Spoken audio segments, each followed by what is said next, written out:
Bismillahirrahmanirrahim. Welcome back, students. Now we are going to solve question number 1, 2 and 3 of exercise 13a given on page number 177. So start with the first one.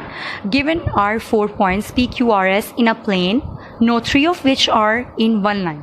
कहता अगर आपके पास 4 points हैं P, Q, R, S और ये सारे के सारे एक लाइन पे तो है ही नहीं ना, एक लाइन पे नहीं, ये प्लेन होती है. सपोज करें दिस इज़ अ प्लेन, मतलब यहाँ पे कुछ भी ना लिखा होता, ये खाली जगह होती, स्पेस होती है हमारे पास, और हम इसमें 4 डिफरेंट पॉइंट्स लेते और वो चारों के चारों आपस में एक लाइन पे तो है ही नहीं है ना. नो 3 ऑफ विच, 3 की बात कर रहा है. फोर्थ वन आप कहीं भी रैंडमली प्लेस कर सकते हो, किसी एक पॉइंट के सामने भी प्लेस कर सकते हो. It's your choice.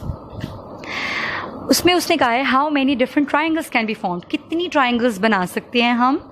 Name each of them.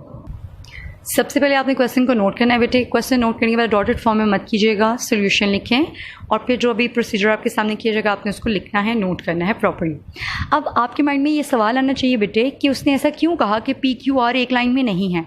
वो इसलिए कहा उसने कि फिर ट्राइंगल नहीं बनती. अगर ये तीनों एक ही लाइन पे होते, सपोज करें मैं यहाँ पे ये नहीं काम करना आपने जो मैं आपको शो कर रही हूँ, ये रहा पी, ये रहा क्यू, ये रहा आर, तो क्या कोई ट्राइंगल बन रही है इनसे? नहीं. इसीलिए उसने कहा कि ये 3 रैंडम पॉइंट्स हैं, आप इनको कहीं भी प्लेस कर सकते हो. तो मैंने इनको ऐसे ट्रायंगल की शेप में, क्योंकि ट्रायंगल्स ही तो बनानी है हमने, तो हमने इनको रैंडमली जो है प्लेस कर दिया. अब फोर्थ भी तो है हमारे पास पी क्यू आर, 3 पॉइंट्स हो गए, एक एस भी तो है हमारे पास रैंडम, तो उसको भी एक ऑपोजिट जैसे हमने इनको ड्रॉ किया वैसे आप रैंडमली इसको भी ड्रॉ कर लें. अब आप इनको मैच करें आपस में, पी को क्यू से मैच कर दें, क्यू को आर से कर दें और फिर इन दोनों को मैच कर दें और फिर इसको मैच कर दें. हमने सारे पॉइंट्स को आपस में जोड़ दिया. अब हमने बनानी है ट्रायंगल. जब ये आपस में मैच हो गए, एक पॉइंट है जो अभी मैच नहीं हुआ, ये देखें क्लास, ये दोनों आपस में अभी तक मैच नहीं हुए और ये भी मैच नहीं हुए. देखिए पी को क्यू से कर दिया, क्यू को आर से कर दिया, आर को एस से और एस को पी से, लेकिन अभी तक क्यू एस से नहीं हुआ था और देखिए पी आर के साथ नहीं मैच हो रहा, तो हम इनको आपस में मिला देते हैं ऐसे. ठीक है बेटे. अब आप 1 बाय 1 काउंट करना शुरू करो कौन कौन सी बन रही है. जो फर्स्ट ट्रायंगल बन रही है वो बन रही है पी क्यू आर, जहां पे 3 पॉइंट्स आपस में मिल रहे हैं पी क्यू आर, तो आप फौरन से लिख लें पी क्यू आर.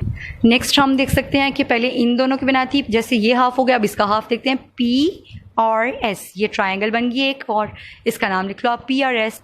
अभी तक हमने क्या किया, एक ये ट्रायंगल बनाई है और एक ये ट्रायंगल बनाई है. अब हम बात करते हैं ऐसे, इस तरह हाथ रखेंगे. ठीक है.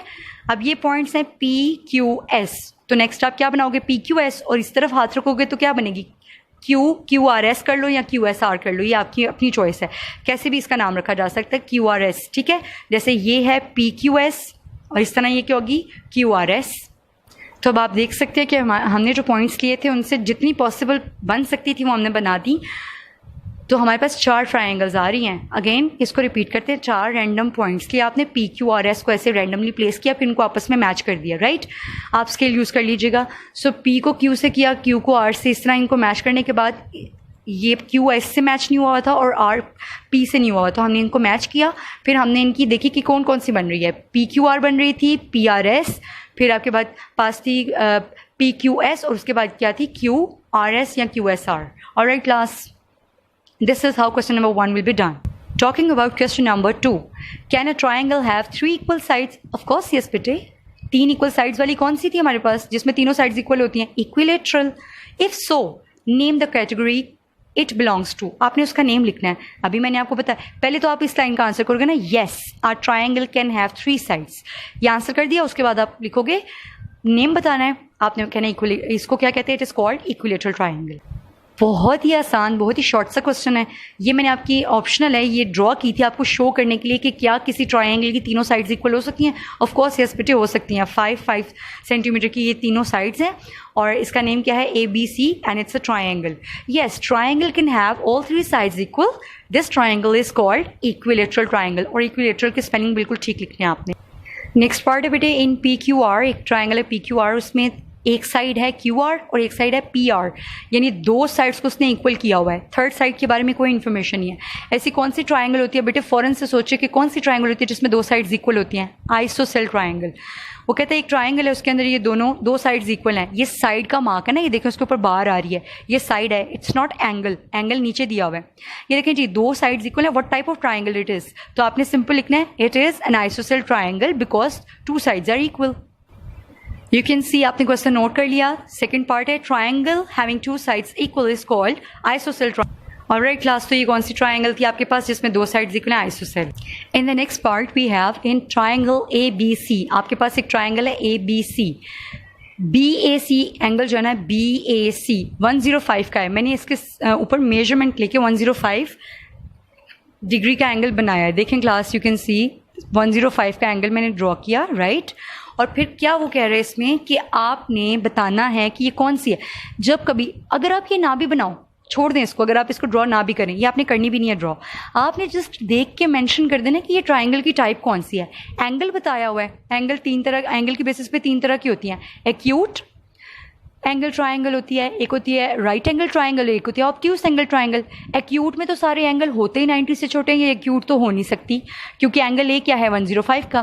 फिर बात करते हैं हम उसकी राइट एंगल की। तो राइट एंगल में एक जो है वो 90 डिग्री का होता है, और उसमें मैंने आपको मेंशन किया था कि अगर एक 90 डिग्री का हो जाए तो बाकी दो जो हैं वो 90 डिग्री से छोटे बनते हैं। ठीक हो गया, या तो 90 का होता है या 90 से छोटे जो है ना अमाउंट के होते हैं, 90 डिग्री से स्मॉलर डिग्रीज के होते हैं। ठीक, अब बात करते हैं इसकी लास्ट वन क्या है हमारे पास टाइप, ऑब्ट्यूस एंगल ट्राइंगल। उसमें 90 से बड़ा होता है एक एंगल। तो ये कौन सी ट्राइंगल होगी बेटे फिर आपके पास? It's an obtuse angle triangle. Obtuse के बाद आपने ये जो है ना डैश प्लेस करनी है, ऑब्ट्यूस एंगल्ड ट्राइंगल या सिंपली ऑब्ट्यूस ट्राइंगल। और बेटे ये क्वेश्चन जो है क्वेश्चन नंबर 3, ये तो अभी हम इसमें भी करके आए हैं बेस लेक्चर में भी। बेस लेक्चर में मैंने आपको बताया था क्वेश्चन नंबर 3 में कहता है क्लासीफाई करें ट्राइंगल्स को shown below as scalene, isosceles और इक्विलेटरल। स्केलन कौन सी होती है बेटे? जिसमें आपके पास तीनों साइड्स अनइक्वल होती हैं।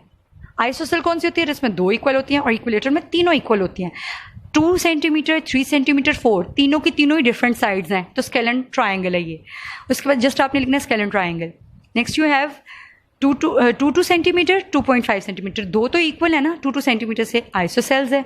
And then we have the last one, इसमें हमारे पास 3 सेंटीमीटर्स, तो इक्विलेटरल ट्राइंगल है ये, तो आपने इसके आगे मेंशन कर देना है। आपने प्रॉपर लिखना है scalene triangle, ISOCELL triangle, equilateral triangle. Alright class, so this was today's working. आपने बेस लेक्चर्स दिए हैं, 2 जो वीडियोस थी उसमें मैंने आपको बेस बहुत अच्छे से दिया है इस चैप्टर की। एंड अलॉन्ग विद दैट हमने क्वेश्चन नंबर 1, 2, 3 को सॉल्व कर लिया है। Keep on doing hard work students, आगे बढ़ते जाना है, रुकना नहीं। स्टेप